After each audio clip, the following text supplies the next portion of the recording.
Оройн дөргийн үзэгчтэй энэ өдөр мэдээллийн хөтөлбөрийн баасан гарагийн дугаар эхэлж байна. Студид гадаад мэдээний орчуулагч редактор Баярат, спортын сэтгүүлч Цолмон Баяр нар ажиллаж байна. Төрийн өмчит компанид томилдог бет улс төрийн нэг мест болсон. Прокурор улс төрөөс хараалт бас ажиллаж чадахгүй байна. Инх төвшин даваа далай надад гомдоогүй гэсэн ч гараад цагдаад гомдол мэдүүлж имлэгт үзүүлсэн. Дамдын нэмсайд Рио Тинтогийн Тизүг яаралтай баталж ажиллаа хий.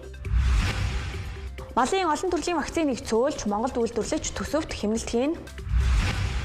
Украин Оросын дахин нэг газрын тосны байгууламжид дроны халдлага үйлдлээ.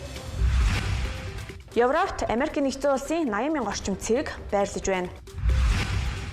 Эдгээр болон бусад мэдээллийн дэлгэрэнгийг одоо та бүхэнд танилцуулъя. Алдагдaltaй ажиллаж байгаа төрийн өмчит компанийн үйл ажиллагааг сайжруулахаар бүрэн эрхт төлөөлөгч томилдогч эргээд авилгын эрхт холбогдох тохиолдол олон бий. Өөрөөр хэлбэл бет нь улс төрийн шахааны хүнээ томилдог албан тушаалуулж хувирчээ. Өргөн барьсан хуультай баг шууд уялдаагүй хуулийг дагалдуулж байгаа юм шиг ингэж харагдаад байна. Тэгэхээр энэ хуулийн одоо өргөн барьсан хууль бол төрийн өмчит үйлдвэрийн газрыг энэ нэртэй холбоотой зохицуулт голдуу байгаа. Тэгэхээр дагалдуулж өргөн барьж байгаа хууль нь болохоор бет томилох, бүрэн эрх төлөөлөгч томилохтой холбоотой ийм асуудал байгаа. Тэгэхээр энэ өргөн барьсан хуультай дагж байгаа хууль нь яаж уялдж байгаа талаар мэдээлэл өгөөч гэж ийм хариулт. Бидний хууль бол үндсэндээ бас нэг засаглалыг хажуудуулж байгаа нэг хууль байсан. 91 оны хууль. Би бол хувьдаа бас тэгж боддог. Тийм учраас уг асуудлыг энэ онц байдлын хуулиараа явах ёстой. За ерөн зүгээр цаашдаа төлбөр санхүүгийн үед бас хүндрэлтэй болж байгаа төрийн бол орон нутгийн өмчит компаниуд дээр бол төлбөрийн чадваргүйдлийн буюу дампуурлын хуулиараа л явах хэрэгтэй байхгүй. Дампуурлын хуулиараа тэр гүйцэтгэх захирлыг чөлөөлөөд за эргээд шүүхийн оролцоотой байж болно. Эсвэл төрийн өмчит компани дээр арай урьдчилан шийдвэрлэх гормоор гэдэг юм уу? Хувьцаа эмзэг шиг хэрэгжүүлэх байдлаараа ингээд захирлыг солиоч гэдэг юм уу? Бас тодорхой компанийг одоо сэргээх дахин төлөвлөх одоо тийм үйл ажиллагаануудыг бас авч хэрэгжүүлэх боломж нь бол байгаад байгаамаа. Тэгээ энэ ингээд яг бизнесийн зарчмаар явахгүй бол энэ олон зүйлүүд уялдаагүй өгний цаана улс төрөөс хараат бус байх ёстой төг дээр хараат одоо улс төрийн томилгоонууд явах эрсдлүүдийг одоо зөвхөн ганц захиралд өрүүлэх ийм том нөхцөл байдал орох ч гэдэм үү. Ийм зүйлүүд явчихад байгаамаа. Нэгдсэн биш 3-аас 4 хуваагдчихад байгаа. Улсын хурлын 126 гишүүн бол одоо улсын төсөвгөөд нэг 3.5 их найт төгрөгийн одоо хөрөнгө оруулалттай холбоотой асуудлуудыг хилцэн шийдвэрлэдэг. Гэтэл одоо төрийн өмчийн үйлдвэрийн газар, төрийн өмчийн компаниуд нийлээд жилдээ 2024 онд 7 их найт төгрөгийг бол хөрөнгөнөөс асах шийдвэрийг гаргасан бэл. За ингээд төрийн өмчийн үйлдвэрийн газар компаниудын авж байгаа үр төлбөр нь улсын үр төлбөрт ордоггүй ийм нэг байдалтай байдаг. За дээрэс нь бол нийслэл орон нутгийн төсөвгөөр бас тусдаа байхан төсөв батлаад илүү орлого бүрдүүлэхийг тооцоолоод тэрнгээрээ зардал гаргаад ингээд энэ улсын төсвийн зарлага дээр бас нөлөөлдөг ийм асуудлууд бол байгаад байгаа юм. Тэгэхээр одоо бид бол одоо ялангуяа Монгол улсын төсвийн тухай хуулинд нэлээд анхаарах шаардлагатай. Гэмт хэрэг хинэн шийдвэрлэх явцад сэтгэл зүй бие махбодын хувьд эрүүдэн шүүж гэмт хэрэг тулгах кейсүүд олон бий. Эрүүдэн шүүх процесс нь тухайн албахаагчийн ур чадвар боловсрлоос үл хамаарч байгаа нь системийн доголдол гажуудал бий болсныг харуулж байна. Өөрөөр хэлбэл албахаагчдын мэдлэг боловсрлыг дээшлүүлээд дарга нарт хариуцлага тооцоод энэ гажуудал өөрчлөгдөхгүй юм а.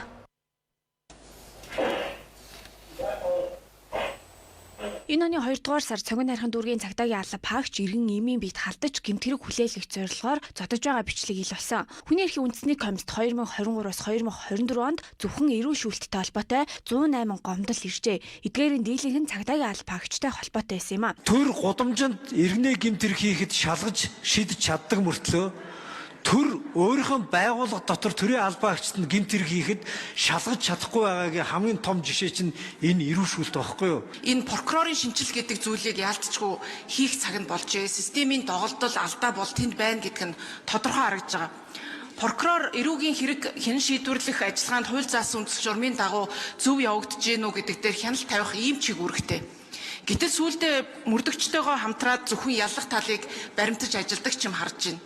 Хэрэг нь одоо буруу байна гэд шүүхээс буцаагдах, цагаатах асуудал болохоор зүгээр нэг ажлын алдаа шиг авч үзээд тэгэл одоо үйл ажиллагаанд жигдэрэхгүй яваад байгаа бас асуудлууд харагдаж байна. Одоо сүүлийн үед ажиллагдж байгаа зүйл ямар нэгэн улс төртэй холбоотой асуудал дээр аль шатны прокурор, ерөнхий прокурорын заавар чиглэл байхгүйгээр хөдөлж чадгаа байж байгаа ийм далд одоо асуудлууч гараад байна. Мөн сүүлийн жилүүдэд шударга бусын хонгил угсарч хэрэг тулгах шийдэгдэг байдал нэмэгцээр байгаа нь прокурор улс төрөөс хараат бус ажиллаж чадахгүй байгаатай холбоотой юм а.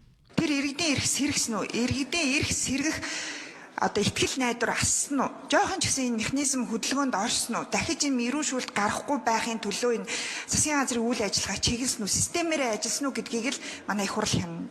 Мөн алба хаагчдын дийлэнх нь нийтийн эрх зүгээр сурч хувийн эрх зүйн мэдлэг байхгүйгээс хэрэг хинэн шийдвэрлэх явцад эрүүдэн шүүлт тулгах тохиолдол гарсаар байгаа. Өөрөөр хэлбэл зарим тохиолдолд хуулийн хэлтийн байгууллагын алба хаагчид эрүүдэн шүүлт хийж байгаагаа ч мэддэггүй байна. Өөрөөр хэлбэл тэдний боловсрал мэдлэгийг дээшлүүлж дарга нарыг солиод чи эрүүдэн шүүлт буурахгүй байгаа нь үүнтэй холбоотой. Өнгөрсөн хугацаанд бодлогын өөрчлөлт хийж чадаагүй нь хүний эрхийн үндэсний комист ирдэг эрүүдэн шүүлттэй холбоотой гомдол мэдээллүүдээс харагдаж байна. Улсын нисхийн тухай хуульд шинээр захиалгад нислэгийг оруулж иржээ. Уг нислэгийн зардлыг захиалагч талт төлнө. Мөн дрон ашиглах заалтыг журмаар зохицуулах юм байна. Онцгой тусгай өөрийн нислэгээс гадна захиалгат нислэгийг улсын нисхийн тухай хуульд оруулж иржээ. Уг нислэгийн төлбөрийг захиалагч төлнө. Мөн дороо ашиглах заалтыг улсын нисхийн тухай хуульд доорх журмаар зохицуулах юм байна. Одоогоор Монгол улсад бие даасан хууль байхгүй байна. Энэ нисгчгүй тоногд хөрөмжүүлэх дорооны нисгч гэдэг зүйл чинь угаасаа л хүн удирдах байгаа. Тэгэхээр энийг одоо удирдах ойлголт мэдээллийг бол үндсэндээ ингээд бусад одоо орнууд бол үндсэндээ 10 жилийн боловсролоос нь олгоод байгаа.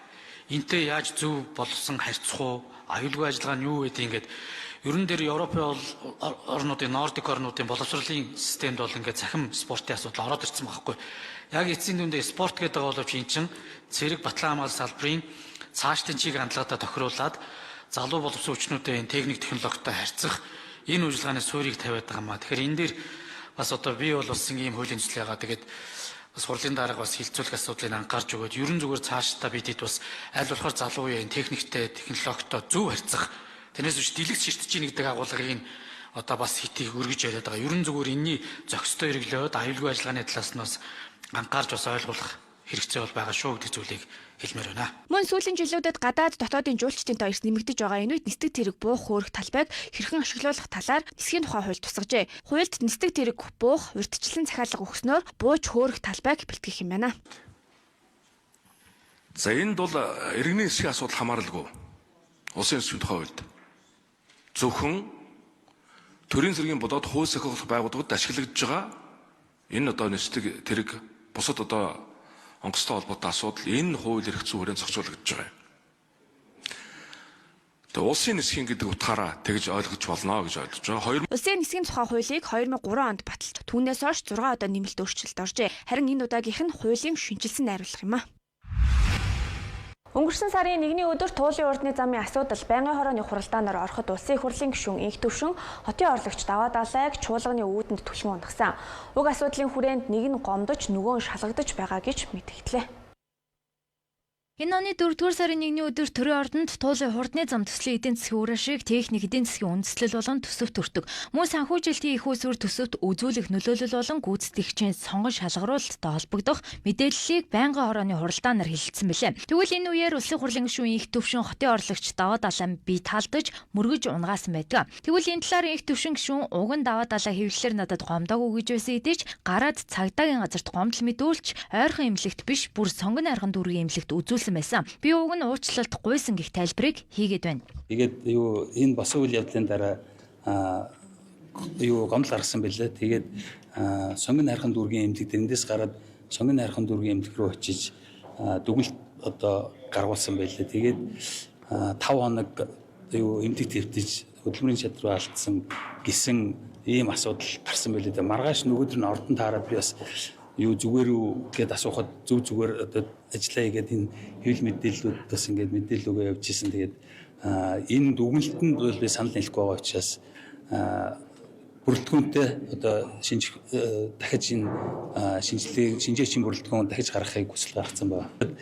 Сонгон хайрхан дүүрэг дээр очиж үзүүлсэн юм билээ. Эндээс тэгээд яваад сонгон хайрхан дүүрэг рүү очиод тэгээд энэ ойрхон уулын газар үзүүлчих гэж бодсон чинь их хол газар л очиж үзүүлсэн байлээ. Тэгээ ер нь бол тэгээд энэ одоо гомдолтой байна гэд гомдол одоо гаргаад тэгээд шинжилгээ тогтоолгосон байна. мэдүүлэг өгсөн байгаа. Тэгээд саяын хэлсэн нөгөө бүрэлдэхүүнтэй шинжээч томилох тийм хүсэл гаргасан байгаа. Яг зүгээр хэлснээр яагаад хандчихж байгаа юм? Тийм байл. Тэгэхээр өөрөө бол нь хэвлэлээр гомдоогүй гэдэг байгаа мөртлөө өмнөөс нь өөр хүн гомдоод байгаа ч юм уу гэж бас бодлоо. Инх төвшингийн зүгээс уучлалт гуйсан идэж цагдаагийн байгууллага гомдол мэдээллийн дагуу мөрдөр шалгах ажиллагаа явуулж байна. Шинжээч эмчийн дүгнэлтээр даваа далайн биед хөнгөн хохирол тогтоогдсон байна. Иймд тус эрэгт хэрэг бүртгэлийн иргэнийн шалгалтын ажиллагаа үргэлжилж байгаа гэдгийг хэлж байна. Эрдэс баялагын сайд Дамжин нэм Монгол улс Рио Тинтотой гэрээ хийж хүүгийн төлбөрийг багасгах хэмээсэн. Тэгвэл улсын хурлын гишүүн Бат Найрамдлын зүгээс Дамжин нэм сайдыг техник эдийн засгийн үндэслэлийг яаралтай баталж ажиллаа хийх хэмээн шүүмжилж байна. Улсын хурлын гишүүн Бат Найрамдал Дамжин нэм сайд Рио Тинтогийн хилцээрээс уламаар нь тэзүүгээ яаралтай баталгаажуулах ёстой. Дамжин нэм сайд ажиллаа яаралтай хийж тайлангаа тавь гэсэн шүүмжлэлийг хэлж байна. Том алдагдсан боломж гарч байгаа. Өдөр болох тусам 15 тэрбум төгрөг тоологдж байгааг бүгдээрээ ойлгосон. Тэгэхэд ажлын хэсгийн тушаалаач гэсэн цаг алдалгүй ингээд баталчмаар байдаг. 30 хоног өнгөрөхөд оюу толгой дээр засгийн газраас ажлын хэсгийн захирамж өнөөдрийг хүртэл байхгүй байна. Ажлын хэсэг батлагдахгүй болохоор сайдууд нь хэн хариуцж байгааг нь ойлгомжгүй ийм нөхцөл байдал одоо үргэлжилж байгаа. Ерөнхийдөө дүгнэхэд бол сүүлийн 3 сарын хугацаанд оюу толгой дээр явжсэн хилцээр бол ингээд зогсон байдалд орчлоо. Тэгэхээр хилцээртэй яаралтай орох хэрэгтэй байна. 120 дугаар тогтоол амлах ёстой. Энэ бол өөрөө хууль. За оюутлогын сонсгол болсноос хойш энэ 4 сарын хугацаанд зээлийн хүүд 1.8 их найт төгрөгийн зээлийн хүү өнөдөр төлөвтгөөр тооцоо гарсан байна. Өдөр бүр 15 гэхээр 4 сар чинь 121 баггүй. Тэгэхээр 15 тэрбумыг 120 хоногоор үржүүлэхээр 1.8 их найт төгрөг шүү. Өнөөдөр бид нэр 4 сарын хугацаанд эсвэлтгүй явсаар байгаад 1.8 их найт төгрөг төлөхөр болсон. 1.8 их найт төгрөг гэдэг бол 100 сургууль барих хэмжээний төсөв. Эсвэл бидний өнөөдөр маргасаар байгаа зогсоосон туулын хурдны замыг 100% санхүүжүүлэх хэмжээний дүүцгэл хэмжээний мөнгө хэрэгдэж байгаа. Тэгэхээр 120 дугаар тогтоолыг яаралтай хэрэгжүүлэх ёстой. Оюутлогын сонсголоор 16 жилийн туршид тэр чигээрээ засгийн газрын зүгээс маш их эсвэлтгүй байсныг бүгдээрээ ойлгосон. Тэгэхээр энэ эсвэлтгүйг цаашаага үргэлжлүүлмээргүй байна. 3.5 саяла бид нар мэдээлэл авч ойлгосон шүү. Тэгэхээр эндээс цаашаага ард түмний эсвэлтгүү бас хэр төвчээр заахыг хэлж мэдэхгүй байна. Тийм учраас засгийн газар энэ дээр яаралтай хөдөлгөх хэрэгтэй. Зээлийн хүүгээ яаралтай бууруулах хэрэгтэй. Хилэлцээр хэр явахаас үл хамаарч тэр техник эдийн засгийн үндэслэл нөөцөө баталгаажуулах хэрэгтэй. Энэ ажлаа Дамжин нэм сайд яагаад хийхгүй байгаа юм бэ? Ажлын хэсэг гарсан уу? 2026 оны эхний улирлын байдлаар оюутлогын компани 2.5 тэрбум Америк долларын өндөр орлоготой ажиллажээ. Харин оны эцэс гэхэд 2.6 тэрбум Америк долларын ашигтай ажиллана гэсэн урьдчилсан тооцоолол гарсан байна. Тэгвэл Монгол улс үүнээс 9 их найт төгрөгийн ногдол ашиг авах боломжтой эдэж харамсалтай нь зээлийн хүүг төлнө. Ингээд баяр цогтын хийсэн луйврын гэрээнээс болж бид энэ хэмжээний ногдол ашигаа 16 жилийн турш авч чадсангүй өнөөдөр хүрж байна гэдгийг хэлж байна. Болгож тарах боломжтой хэмжээний ийм эрэг мөнгө урсгалтай гарч байгаа. Зардлаа хасаад цаана үлдчихэж байгаа эрэг мөнгө урсгал 9 их найт төгрөг байх нэ. Эндээс харамсалтай нь Монгол улс нэгч төгрөгийн ногдол ашиг авч чадахгүй. Энэ бүх мөнгө буцаад зээл болон зээлийн хүүгийн хүүд иргэн төлөгдөнө. Нөгөө баяр цогтын алдарт эрсдэлгүй одоо Монгол улсад ашигтай гэсэн энэ одоо луйврын гэрээнээс болж өнөөдөр Монгол улс оюу толгой ийм өндөр хэмжээний орлого ашигтай ажиллаж байгч нэгч төгрөг ногдол ашиг болгож авч чадахгүй харамсалтай. Гэтэл мөнгөсөв захирал хандаж хэлмээр байна. Дөнгөж шинэхэн томилогдоод 2 сар ажил дээр байгаа анхны Монгол хүн гэж их сошиалор явуулсан анхны Монгол захирал маань өөрийнхөө ажлыг онцсан гэж дүгнсэн байна. За энэ миний үг биш шүү. Энэ нэг хэвлэлээр хин нэгний хэлсэн үг биш. Энэ мөнхсөг захирлын өөртөө дүгнэлт тавьсан үг. Ерөнхийдөө онцсан гэж дүгнсэн байна. За яг уу Рио Тинто компанид онцсан дүгнэлтийг авчирсан байх. Гэхдээ энэ луйврын гэрээгээр өнөөдөр бид нар юу ч хүртэж чадахгүй байгаа бухимдалтайгаа Монголын ард түмэнд хандаж онцсан дүгнэлт гэж яг юу гэлээд байгаа. Хэнийг онцсан гэж дүгнээд байгаа. хэнийг онцлайн дүгнэлтээр доромжлоод байгаа. Энэ 16 жилийн туршид эсвэлтгүй явж энэ Монголын тал ямар ч ноогдол ашиг авахааргүй авах үед орлого нь огцон буурах ийм нөхцөл байдалтай байж байгаа бухимдалтай ард түмнийг багахан шиг доромжлоороо. Үүнээс гадна Рио Тинтогийн анхны Монгол захирал гэгдэх мөнх цүх өөрийнхөө хийж байгаа ажлыг онц сайн хэмээн дүгнсэн байдаг. Харамсалтай нь луурин гэрээ хийчгээд монголчуудыг доромжилж байна. Түүнчлэн 16 жилийн турш ашигтай ажиллажгаад нэг ч төгрөгийн ногдол ашигыг авч чадсангүй. Монголын ард түмнийг багахан шиг доромжлоороо гэдгийг ч хэлж байгаа юм а. Түүнчлэн ойлгоо бол ард түмний өмч ард түмэнд тайлангаа тавих ёстой. Үүнээс гадна дамтны нэм сайдыг тэсүүгээ яралтай баталж ажиллаа хийх ёстой гэсэн тайлбарыг хийгээд байгаа юм а. Манай улс малын вакциныг өөр улсуудаас худалдан авдаг ч үр дүн хангалтгүй биш байдаг. Тэгвэл хүнс хөдөө аж ахуй хөнгөн үйлдвэрийн сайд Монгол эрдэмтдтэй хамтран малын вакциныг үйлдвэрлэж малд тарих импортын вакциныг цөөлж төсөв хэмнэн гэдгийг хэлж байна. Монгол улс малын вакциныг бусад улсуудаас импортоор авдаг. Тэгвэл хүнс хөдөө аж ахуй хөнгөн үйлдвэрийн сайд Идэрбат Монгол эрдэмтдийн технологиор бүтээгдсэн вакциныг малд тарина. Ингэснээр хавар намар 2 удаа тарьдаг байсан бол жилд 1 удаа тарьдаг болно. Үүнээс гадна төсөв хүртэл дагаад хэмнэгдэх боломжтой гэдгийг хэлж байна. Нөгөө талдаа бид бас энэ малын өвчтөй холбоотой асуудал дээр одоо Монголын биокомбинат гэдэг энэ 20 гаруй нэр төрлийн вакцин үйлдвэрлэдэг энэ одоо биокомбинатынхаа үйл ажиллагааг одоо дэмжинэ. Одоо миний бие бол одоо энэ мал эмнэлгийн ерөнхий газрын даргыг томилсныхаа ард дээр биокомбинатын одоо ажилчтай эрдэмтдтэй очиж уулзсан. Тэнд бол одоо тэр хүмүүсийн хүсэж байгаа зүйл бол энэ төр биокомбинат гэдэг энэ том байгууллагыг эрдэм шинжилгээний энэ том байгууллагыг ашиглаач. Энд хийх боломжтой юмыг бүгдийг гаднаас авдгаа болооч гэдэг ийм зүйлүүдийг хэлж байгаа. Нөгөө талдаа манай энэ мал эмнэлгийн салбар дээр одоо эрдэмтдийн гаргасан маш олон одоо тийм амжилттай бүтээлүүд бас байд юм байна. Тэгээд тэрийг хэрэглээнд нэвтрүүлэх тал дээр одоо тэр эмийн жагсаалтанд оруулахаас ахуулаад тэр хууль дүрмийн дагуу бас тодорхой зүйлүүдийг хийх бол шаардлага байгаа юм байна. Тэгээ хэрвээ бид нар энийг амжилттай хийж чадах юм бол одоо нөгөө мал дээр тарьдаг маш олон төрлийн тариануудыг бид одоо бас цөөлөх тийм ээ ийм болцоо гарна. Хэрвээ энийг цөөлж чадах юм бол наад вакцин зарцуулж байгаа 50 гаруй тэрбум төгрөг малын одоо эмнэлгийн үйлчилгээний зардал гэдэг олон зүйлүүд бас хэмнэгдэх боломжтой. Нөгөө том зургаараа харах юм бол Монгол улсын одоо энэ хөдөө аж ахуйн салбар, мал аж ахуйн салбараас гарч байгаа бүхий л түүхий эдийг бид одоо мөнгө болгох олцоо бол бидний бүрэн дүүрэн байгаа юм байна. Мөн малын ашиг шимийг нэмэгдүүлэх, малын гаралтай түүхий эдийг экспортлоход малын эрүүл мэндийн асуудал чөдөр тушаа олж байна. Тиймээс малын түүхий эд үнгүүдсэн байна. Улсын хэмжээнд жилдээ 10,000 гаруй малын арьс ширийг ашиглаж чадахгүй байдаг. Яс нь хүртэл үнэгүй хаягдаж байна гэдгийг хэлж байна. Одоо та бүхэн анзаарч байгаа бол яснаасаа авахуулаад, арьс ширнээсээ авахуулаад гэдэг. Тэгэхээр яс бол одоо энэ хог болж штэ. Гэтэл яснаас одоо хамгийн сайн төрлийн бордоо гаргаж байгаа үйлдвэрүүд байна. Өчтөр манай яамныхан Монгол улсад бордоо үйлдвэрлэж байгаа аж ахуй нэгжүүдтэйгээ уулзаж ер нь одоо Монгол бордоогоор энэ хөрсөө одоо бордох ийм тал руугаа одоо явъя гэсэн чиглэлээр барьж байгаа. Ингээд хөрш орнуудын зах зээлд өндөр үнэтэй байдаг дайвар бүтээгдэхүүнийг монголчууд малын эрүүл ахуй асуудлаас болоод экспортод гаргаж чаддаггүй.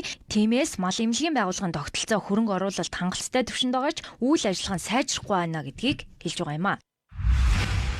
Анхаарлаа хандуулж байгаад баярлалаа. Мэдээллийн хөтөлбөр хэсэг хугацааны зар сурталчилгааны дараа үргэлжлэнэ. Хүснээр даран хож Zero Marathon. Poker Zero Marathon. Эцэгтэй тос бүрийн борлуулалтын орлогоос 100 төгрөгийг эцэгтэй санд хандивлана. Эцэгтэй та гайхалтай. Аягтай хадгалаад 100 саяын эзэн болоорой. Хадгаламжийн урамшуулалт айн эхэллээ. Ариг банк. Хүүхдийн нухшийг үйлдвэрлэдэг эдгээр жимснүүд Монголд ургадаггүй. Тиймээс та хүүхэдтэй гарал үүсэл тодорхойг нь сонгоорой. Хүүхдийнхээ хүнсэнд хариуцлагатай хандъя. Kubus. Unitel-с гар утас аваад бэлэгтэй жилийн турш дататай урамшуул хэллээ. Tokyo App-ээр хургуулын аваад дагалдах датагаа 2 дахин нэмэгдүүлээрэй. Unitel. 100% органик хүн даван гадаргуутай тул шингээг хормын дотор шингээж, хуурай, цэвэр, тав тухтай байлгана. Хормын дотор шингээж, өдрийн турш хамгаална. Гой тараг уу? Сакс дүүрэн гоём. Гой тараг. эрэл мэрлээ харалтаа. Анчаа найрсан болсон байсан.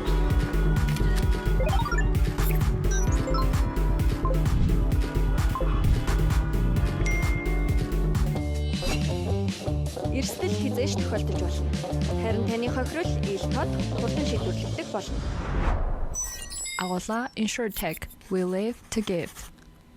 Сylvanos Faringa Spray аваад гастурхвчиг чигшүүлж хуурайшилтыг нь нэрлэж цочрлыг нь багасгана.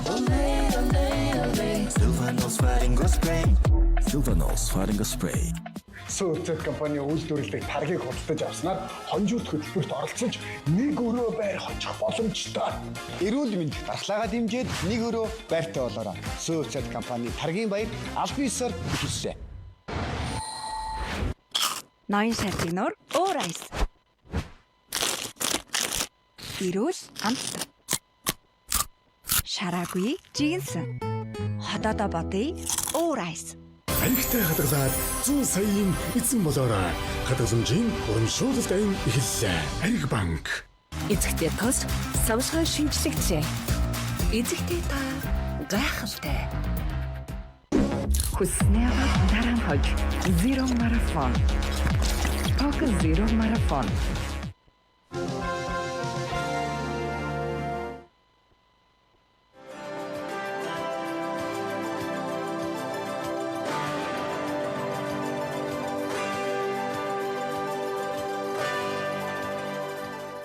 Хөтөлбөртэй хамт байгаад баярлалаа. Хөтөлбөр үргэлжилж байна. Нийгмийн ажилтны тухай хуулийн төслийн хэлэлцүүл өчигдөр болсон Инхэд засгийн газраас төсөвт ачаалал ирнэ хэмээн дэмжигдээгүй. Тэгвэл хууль санаачлагчид хүүхдүүдийн хүчирхийлэл болон цаашлаад цэргийн ангиудад хүртэл гарч байдаг гэмт хэрэгүүдээс урьдчилан сэргийлэхэд хүртэл нийгмийн ажилтан нэн шаардлагатай гэдгийг хэлж байна.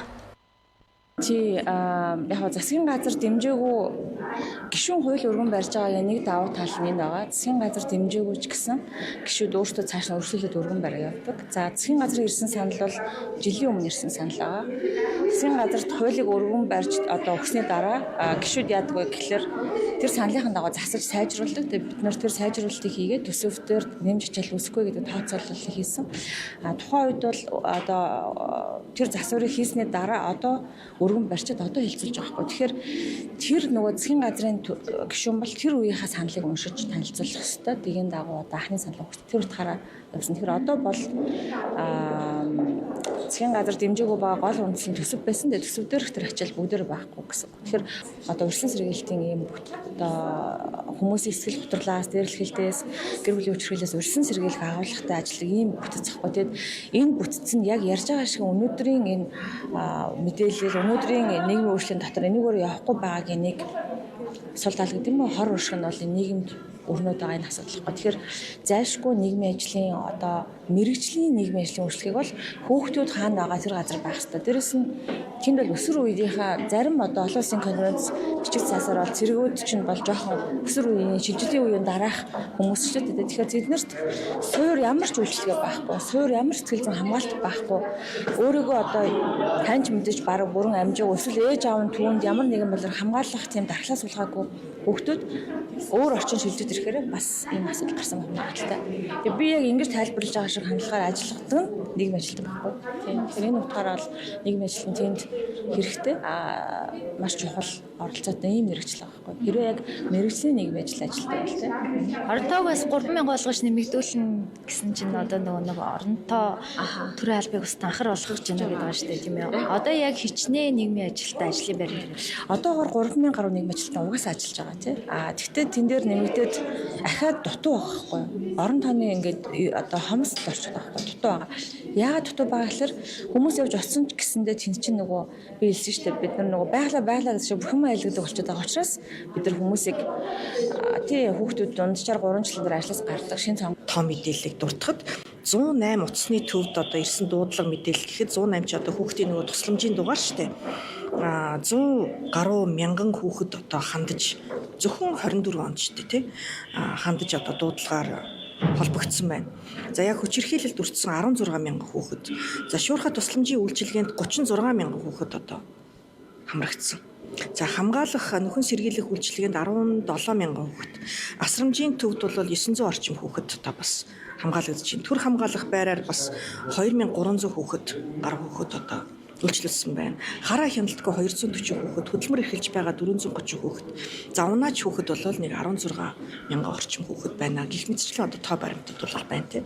Тэгэхээр энэ юугаар тоо мэдээлэлээс одоо бас юуг харж болох вэ гэхээр маш олон одоо энэ хүүхдүүдэд нийгмийн энэ үйлчилгээг үзүүлэх, за хүүхдүүдтэй одоо энэ анхаарал одоо төрийн өмнөөс одоо үзүүлэхтэй нийгмийн ажилтнууд олон шаардлагатай байдаг. Тэгэхээр энэ олон салбаруудад байдаг нийгмийн ажилтных нь мэрэгжлийнх нь хувьд ач холбогдол өгөхгүй байгаа болохоор яг одоо мэрэгжлийн түвшинд үйлчилгээг үзүүлж чадахгүй байна. За ахмадуудын хувьд ч гэсэн ганц бие ахмадууд, за одоо өвдсөн ахмадууд, одоо асар хөнгүү ахмадууд, за хөгжлийн бэрхшээлтэй иргэд гэх мэтчлэн маш олон бүлэг манай Монгол улсын хувьд байдаг тийм.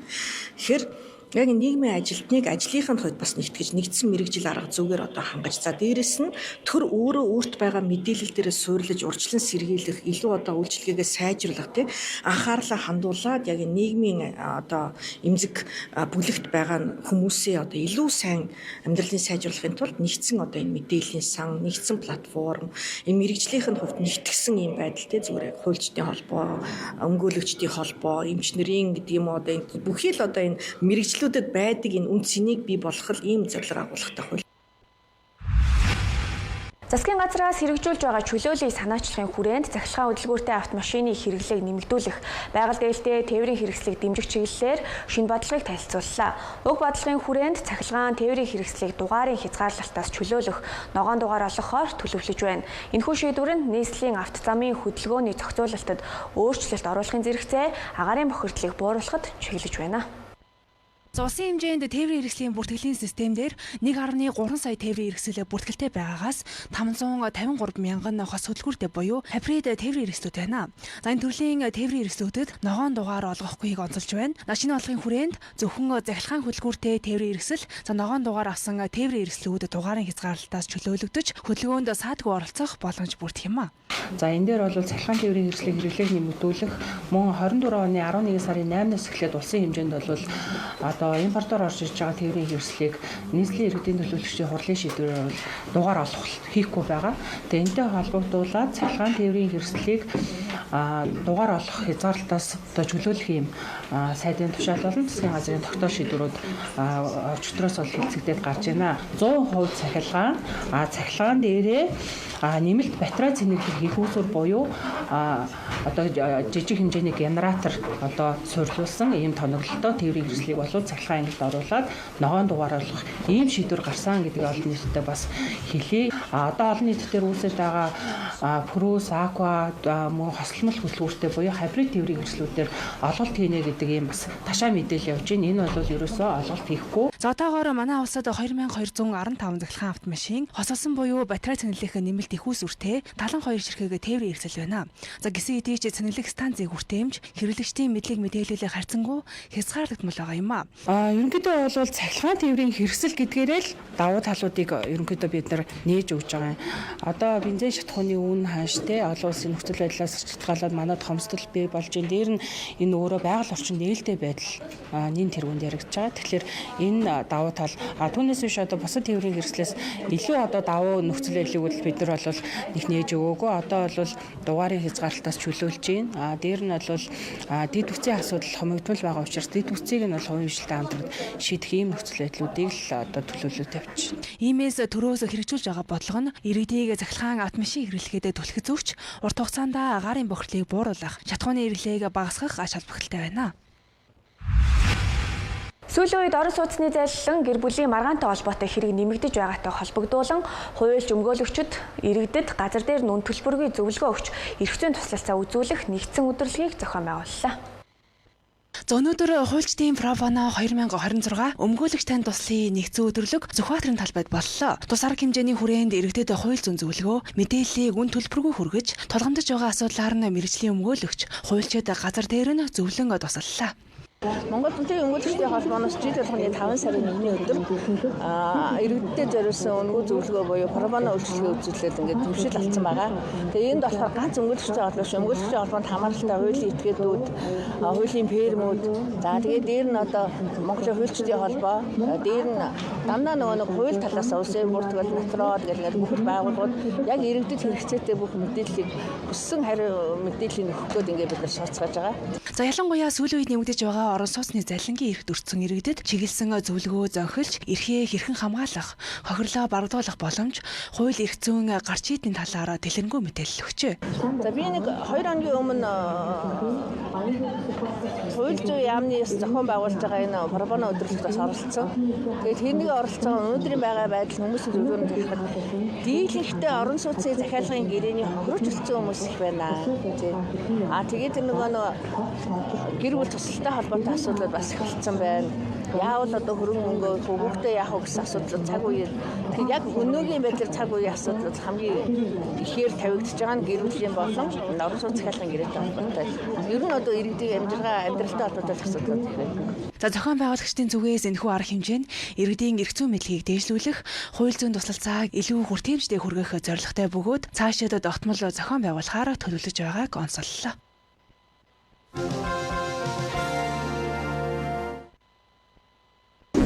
Хүснээр дараан хож Zero Marathon. Poker Zero Marathon. Эцэгтэй тос савсгай шинжлэгчээ. Эцэгтэй та гайхалтай. Аригтай хадгалаад 100 саяын эзэн болоорой. Хадгаламжийн урамшуулалт айн эхэллээ. Ариг банк. Европ шүүслэг панда. Энэ амтыг мэдрээд үз. Тарзан хот.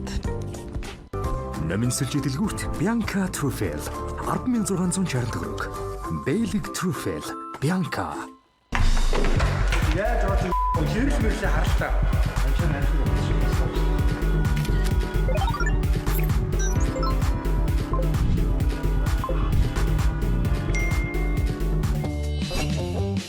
Эрсдэл хизээш тохиолдож болно.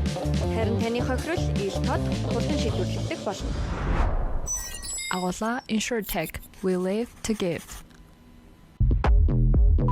Unitel-с гар утас аваад бэлэгтэй жилийн турш дататай урамшуул хэллээ. Tokyo App-ээр хургуулan аваад дагалдах датагаа 2 дахин нэмэгдүүлээрэй. Unitel.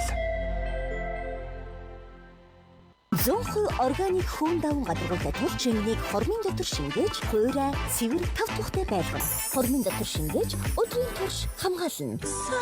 Гой таргуу хуу. Сакс дүүрэн гоём. Гой тарг.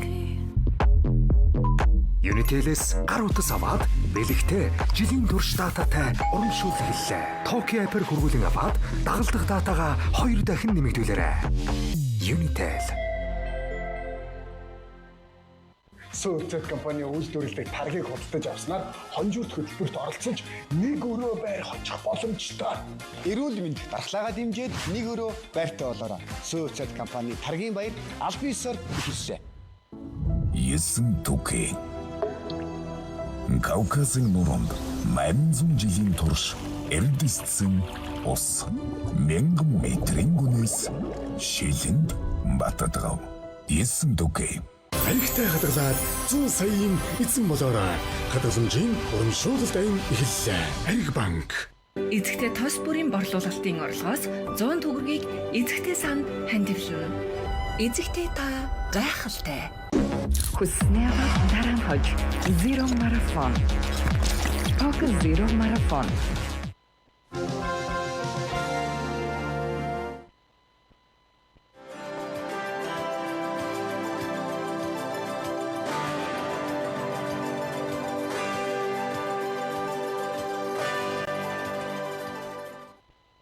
Аз судлал 2026 эрдэм шинжилгээний хурлыг 2015 оноос хойш Монгол Улсын боловсролын их сургууль, Монгол Улсын их сургууль, шинжлэх ухаан технологийн их сургууль хамтран жил бүр уламжлал болгон зохион байгуулдаг үлээ.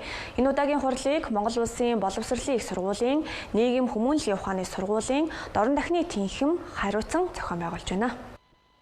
За Аз судлал нь эртнээс үүсэлтэй дэлхийн олон орны эрдэмтэн судлаачдын анхаарлыг үргэлжлээд дацаар ирсэн судалгааны нэгэн томоохон чиглэл байлээ. Энэ удаагийн хуралд хэл шинжилэл, утга зохиол, түүх, археолог, угсаатны зүй, соёл судлал, бүс нутаг судлал зэрэг нийт 8 чиглэлээр эрдэмтэн судлаачид илтгэлээ танилцуулсан юм а. 58 илтгэл хэлцэж байна. Нийт эдгээр илтгэлүүдийг чиглэлээр нь хувааж авч үзэх юм бол хэл шинжилэл, орон судлал, боловсрол судлал гэсэн ийм 3 том чиглэлээр хуваагдаж илтгэл хэлцүүлж байгаа. Энэ удаагийн илтгэлээр нийт 58 илтгэлээр давтсан буюу хамтарсан байдлаар авч үзэх юм бол 70 орчим багш оролцож байна. Ерөнхийдөө бол Аз судлал гэдэг бол энэ хэл шинжилэл, орон судлал, орчуулга зүй, боловсрол судлалын чиглэлээр судалгаа шинжилгээ хийдэг Монголын судлаачдыг урьж оролцуулж энэ чиглэлийн судалгааны амжилт, судалгааны үр дүн зэргийг хэлцэж цаашдаа юунд анхаарч ямар чиглэлээр хамтран ажиллах уу, ямар чиглэлээр илүү анхаарах уу гэдэг энэ чиглэлийг хэлцдэг юм эрдэм шинжилгээний юм хамгийн томоохон бодлогын нэг байна. Сурлын зорилго бол Аз судлалын чиглэлээр сурвалж судалгаа явуулж байгаа мэрэгжлийн багш эрдэмтэн судлаачид нарын сүүлийн үеийн судалгааны ажлын үр дүнтэй танилцах, мөн салбарын тулгамдж байгаа асуудлыг хэлэлцэх, за цаашлаад цаашдын сурвалж судалгааныхаа чиглэлийг тодорхойлох, мөн эрдэм шинжилгээ судалгааныхаа ажлынхаа хүрээг хамтын ажиллагаа хүрээг өргөжүүлэн хөгжүүлэх зорилготой. За нийтдээ 80-аад өгүүлэл илтгэл хэлэлцүүлж байна. Мөн 3 үндсэн илтгэл Монгол Улсын боловсролын сургуулийн зөвлөх профессор Ардын багш Өнөр Баян алтай шинжилгээний тухай илтгэл хэлэлцүүлж байна. Мөн Монгол Улсын шинжилгээ ухааны академийн дэд ерөнхийлөгч академич Цэрэнд орж түүхийн шинжилгээ ухааны доктор профессор мөн Солонгос Монголын харилцааны тухаас чухал сэдв хэлэлцүүлэх гэж байна. Мөн Монгол Улсын их сургуулийн Аз судлалын тэнхимийн доктор профессор Батулга эрдэмтэн бас илтгэл хэлэлцүүлэх гэж байна. За хурлын хүрээнд Аз судлалын чиглэлээр судалгаа хийж байгаа дотоод гадаадын багш эрдэмтэд судлаач нар сүүлийн үеийн судалгааны ажлын үр дүнгээ танилцуулж салбарын тулгамдсан асуудлыг хэлэлцэн цаашдын судалгааны чиг хандлагыг тодорхойллоо. За түүнчлэн энэ салбарын цаашдын хамтын ажиллагааг бий болгох, харилцан шинэ мэдээлэл түгээх нь энэ хурлын гол зорилго гэдгийг албаныхан онцолж байна. Сэтгүүл зүйн салбарын ирээдүй болсон залуу үеийг дэмжих зорилготой сэтгүүлч Батторж сан 2013 онд байгуулагдсанаас хойш тасралтгүй үйл ажиллагаа явуулж өнөөдөр 13 дахь жилдээ шилдэгүүдэд тодрууллаа. Тус сан нь сэтгүүл зүйн чиглэлээр суралцж байгаа оюутнууд оюуны хөрөнгө оруулалт хийж тэдэнд мэрэгжлийн чиг баримжаа олгох, чадварлаг сэтгүүлчдийг бэлтгэн гаргахад бодит хувь нэмэр оруулах зорилготой юм. За сэтгүүл зүйн салбарын ирээдүй болсон залуу үеийг дэмжих зорилготой сэтгүүлч Батторж сан 13 дахь жилдээ шилдэгүүдэд тодрууллаа. Өнгөрсөн хугацаанд сангийн зүгээс нийт 14 оюутанд сургалтын төлбөрийн тэтгэлэг олгож 55 оюутанд мөнгөн урамшуулал хүртээжээ. Ингэснээр сэтгүүл зүйн салбарын оюутнуудыг дэмжихэд нийт 65 сая төгрөгийн хөрөнгө оруулалтыг хийгээд байна. За энэ нь зөвхөн санхүүгийн дэмжлэгээс гадна залуу сэтгүүлчдийн ур чадвар, мэргэжлийн үнэт зүйлсийг төлөвшүүлэхэд чухал нөлөө үзүүлж байна. Ийм хэмжээний амжилт гаргасан гэдгийг бас өөрөөрөө жоохон бахархах сэтгэл төрөө баяртай байна. Дараагийн жилдээ ч гэсэн энэ амжилттай ахиулаад дахин оролцсноо гэж бодож байна. Миний хувьд 2 дахь жилдээ орж байгаа. Тэгээд төсөв курстэй алхасчих гэсэн боловч үгүй орохстой. Тэгээд угаасаа орж ийн гэдэг маань өөрөө угаасаа амар их юм сургадаг. Тэгээд багш нараасаа хүртэл юм сурдаг. Магадгүй шинэ ингээд нөгөө хүрээ таньшин үүдэг болдог ч юм уу. Тэгээд би мундаг хүнээс очиж өөрөө ингээд хайхлаж яриа хэрэгтэй болдог ч юм надаас их чадвар шаарддаг. Миний бас ингээд сэтгүүлч мэргэжлэр төгсөж байгаа утга учирыг харуулдаг учраас орохстой. Юуны төрөнд оюутнуудын суралт төсөл эрмэлзлийг дэмжиж, эрмэлзлийг дэмжиж энэ хүү тэмцээний жил бүр зохион байгуулж байгаа Батторж сангийн хамт олондоо баярлалаа гэж хэлмээр байна. За тус сангийн амжилтын ард их сургуулийн ширээнээс эхэлсэн найзуудын бат бөх нөхөрлөл орчиж байна. За тэдний хамтын зорилго үнэт зүйлс өнөөдөр бодит ажил хэрэг болон хэрэгжиж олон 10 оюутанд боломжийн үдийг нээж өгсөр байна. Ялангуяа сургалтын төлбөрийн дэмжлэг авсан 14 оюутан мэргэжлэрээ амжилттай суралцж салбартаа чанартай боловсон хүчин болон төлөвшөж байгаа нь энэхүү санаачлахын бодит үр дүн болж эхэлжээ. За ийм дэгтээ сургуулиудын багш нарын зүгээс оюутнуудыг тууштай дэмжиж ирсэн тус сангийн хамт олонд талархал илэрхийлж байна. За Батар цангийн энэ уралдаан болвол Монголын сэтгүүлзүүд маш том хувь нэмэр оруулж байгаа гэж би бол хардаг. Ягаад гэвэл энэ тухайн жилдээ бид нэг за сүүлийн үед бас 5 тусгай байр гэдэг ингээд 6 шагнал өгдөг болсон байна. Тэгээ энэ 6 оюутан болвол салбартаа болоод нийгэмд бол маш эерэг өөрчлөлтийг авчирж байгаа гэдэгт би бол эргэлзэхгүй байна. Дээрэс нь бас нэг онцлог хэлмээр юм юу байгаа гэхээр энэ уралдаан 13 дахь жилд тасралтгүй явж байна. Тэгээ энийг бол үнэхээр үнэлэх хэрэгтэй. Яг ирчүүдийн л ийм төхөрлөл байхгүй юу? Ийм маш үнэнч те ийм төхөрлөл харагдаж байгаа байхгүй юу? Тэгэхээр одоо манай оюутнуудад бус салбарын ч гэсэн энэ одоо залуус бол гайхалтай үлгэр дуурайд болж байгаа гэж би одоо боддог. Тэгээ одоо Монголын сэтгүүлзүүд оруулж байгаа энэ гайхалтай хувь нэмрийн тэр одоо талархаж байгаагаа илэрхийлье. Тэгээ манай олон оюутны энд оролцдог. Төрөөх нэг оюутан маань хэллээ тий. Энэ 7 хоног өнгөрчихгүй байна багшаа нөгөө наад минь дүнг хүлээгээд байна гэд тий. Тэгэхээр юу гэдгийг лав хэд оюутан энэ 7 хоног нойргоо хонжих шиг биш тий. Та нүсийг хүлээгээд тий. Тэгээ ахнараа бахархдаг. За тэгээ багш болоод энэ тэмцээнд бас оюутнуудаа онцгойлон бэлдэж оролцуулдаг болсон. Тэгээ хамгийн сүүлд гэхэд одоо манай шээ хөнгөлөлтөрийн байранд орж исэн. За тэгээд энэ уралдааныг бол би оюутнуудын яг ур чадварыг маш сайн одоо шавхаж шалгаруулж чаддаг гэсэн гэж боддог. Нэгдүгээр нь хоёр уг шаттай байгаа. Тэгээд нийтлэлийн болон контентын тэгэхээр бичдэг сэтгүүлчдийг нэгдүгээрт сонгож шалгаруулж чадчих. За дээр нь одоо контент бүтээдэг орчин үеийн шаардлагатай. Тэгээ ингээд олон талын авьяастай ийм одоо үнээр ирээдүйн шилдэг сэтгүүлчдийг бол энэ тэмцээнээр бол сонгож шалгаруулж чадчих байгаа байхгүй. Тэгээ сүүлийн үед бол одоо хэл мэдээллийн салбарын хүний нөөц бол хамсаж байгаа.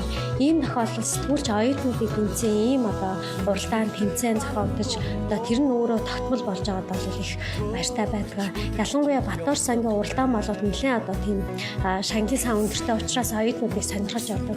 Тийм учраас үеийн зүгээр одоо нэг шагнал өгөхөөсөө илүүтэйгээр оюутан тэндээс юм сурж идэг нь бол илүү чухал байна гэж үзэж байгаа. Нэг одоо найзынхаа одоо дурсгал зориулаад тэгээ сэтгүүл зүйн салбартаа зориулаад ийм одоо тогтмол үйл ажиллагаа явуулаад оюутнуудыг дэмжиж байгаа бол үнэхээр баяртай л байна л та. Тэгээ энэ бол үеийн ганцхан найзаагаа гэхээс илүүтэйгээр сэтгүүл зүйн салбараа хайрлаж байгаа явдал юм болов уу гэж бас талаас харж байна. За одоо миний энэ хүүгийн найз нөхөд бол өстой гайхамшиг байна. Ямар сайхан хамт олон одоо сургууль соёлтой хамт байсан. Тэгээд энэ сайхан хамт олон нөхөрлөг чинь улам батчаад улам зузаараад одоо ямар сайхан битэр одоо огшин битрийн нэг баяр баясгалан нүүрний магнаг нэг тэнэлэг юм да. Одоо энэ манай энэ хүүхдүүд одоо муу гэж муухай юм хэлж тааш одоо би хүүхдүүдээ муу гэж хэлмээргүй байгаа. Энэ чинь сайхан уламжил тогтоогоод ингээд биднийг битэрийгаа тэгээ энэ улс орондоо энэ сэтгүүлч гэдэг сайхан мэрэгжлийг энэ цаашдаа өвлүүлж ингэж ажиллаж байгаа нь бол миний хүүхдүүдийн зорилго нь бол одоо том зорилго шүү энэ ч одоо. За сэтгүүлч Батар цан цаашаач үйл ажиллагаагаа өргөжүүлж илүү олон оюутанд хүрч ажиллахаараа зорж байгаа бөгөөд сэтгүүл зүйн салбарын хөгжүүлэлд үнэтэй хувь нэмрээ оруулсан хэвээр байна. Тэргийн асуудал зарим салбарт гадаадын хөрөнгө оруулалтыг хязгаарлах хуулийн төсөл хэлцэж эхэлсэн. Үүнтэйгээр холбоотойгоор бас нийгэмд үүсэж байгаа шүүмжлүүд байгаа. Ялангуяа эдийн засгийн өсөлт, буурсан зэрэг гол шалтгаан нөхцөл нь яг юундаа байваа гэдэг дээр эдийн засгийн жаргал цагны байр суурийг давхад хүргэлээ.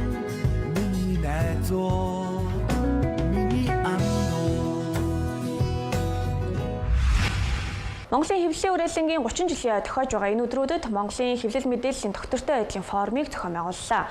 Тус форумд хэвлэл мэдээлэл бодлого боловсруулагч, иргэний нийгэм болон олон улсын байгууллагын 200 орчим төлөөлөл оролцож, салбарын хараат бус доктортой хөгжлийн асуудлаар санал солилцож байна.